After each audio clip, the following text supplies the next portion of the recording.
45 साल पहले सिर्फ 13 दिनों की जंग के बाद पाकिस्तान के 93,000 सैनिकों ने सरेंडर किया और एक नए देश का जन्म हुआ।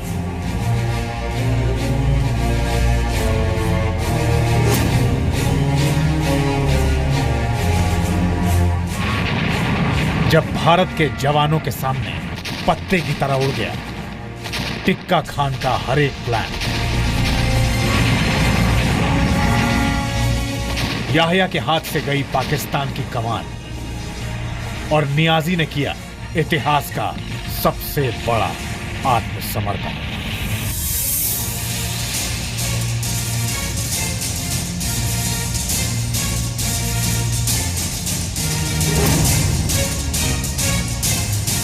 उनके और जो जानी और माली नुकसान हुआ वो अंदाजे से बाहर है। बहुत ही नुकसान हुआ उनका।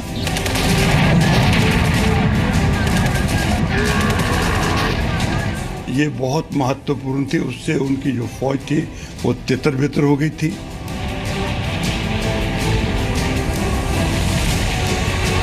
हिंदुस्तान की फौज का मोराल बहुत ऊंचा था। राजस्थान के लोंगेवाला, पाकिस्तान के कराची पोर्ट, ढाका और चटगांव तक हर तरफ हर मोर्चे पर पाकिस्तानी सेना की हार और जीत की बाजी भारत के वीर सपूतों ने जीती। लड़ाई जो है हमेशा याद रखी जाएगी, क्योंकि इस लड़ाई में जो दुश्मन को जो हार मिली है शायद ही कोई ऐसी लड़ाई लड़ी गई होगी जहां 120 जवानों ने एक ब्रिगेड और एक टैंक रेजिमेंट के साथ मुकाबला किया हो।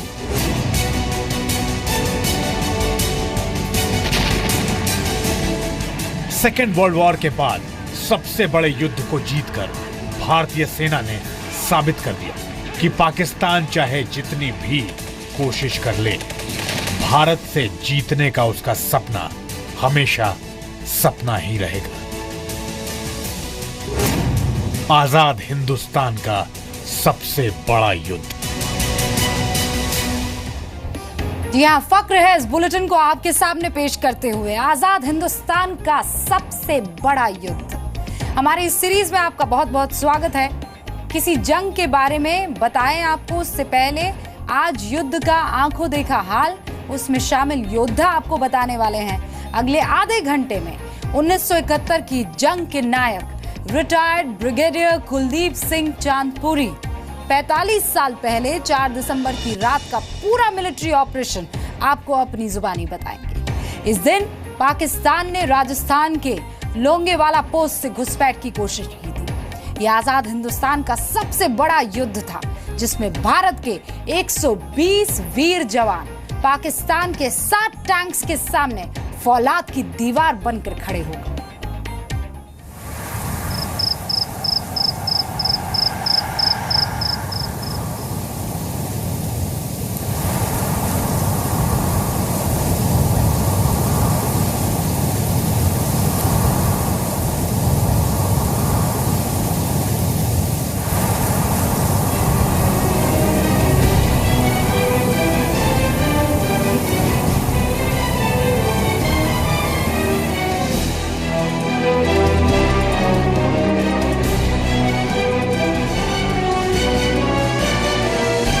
पाकिस्तान ने 4 और 5 दिसंबर की रात को हमारे ऊपर लोंगेवाला की जो पोस्ट थी वहाँ पर हमला किया था।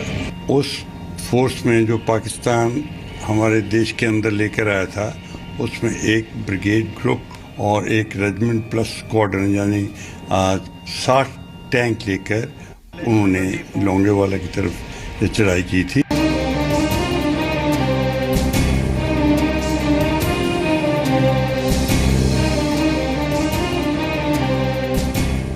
पैंतालीस साल बाद आज भी लोंगेवाला में पाकिस्तान के ये टैंक भारतीय जवानों की शौर्य गाथा की गवाही दे रहे हैं, जिसने 2000 पाकिस्तानी फौजियों को 4 दिसंबर 1971 की रात धूल चटा दी।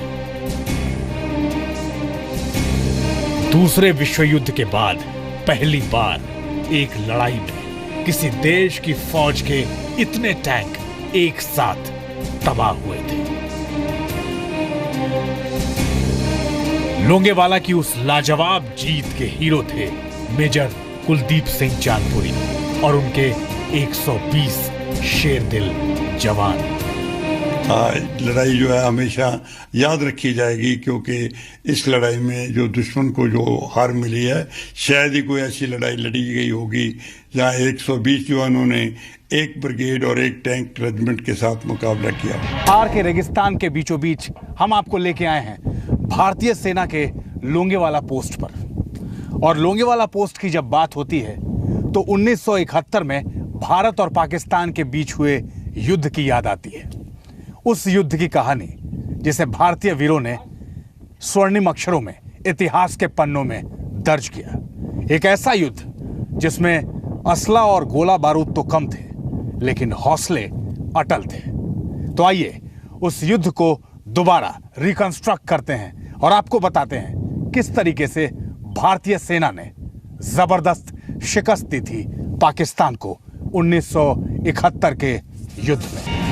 1971 में उस वक्त के पूर्वी पाकिस्तान में हालात बेकाबू हो रहे थे। पाकिस्तान जानता था पूर्वी मोर्चे पर वो ज्यादा देर तक नहीं टिक सकता, लिहाजा पाकिस्तान ने पश्चिमी मोर्चे से भारत पर हमला करने की योजना बनाई।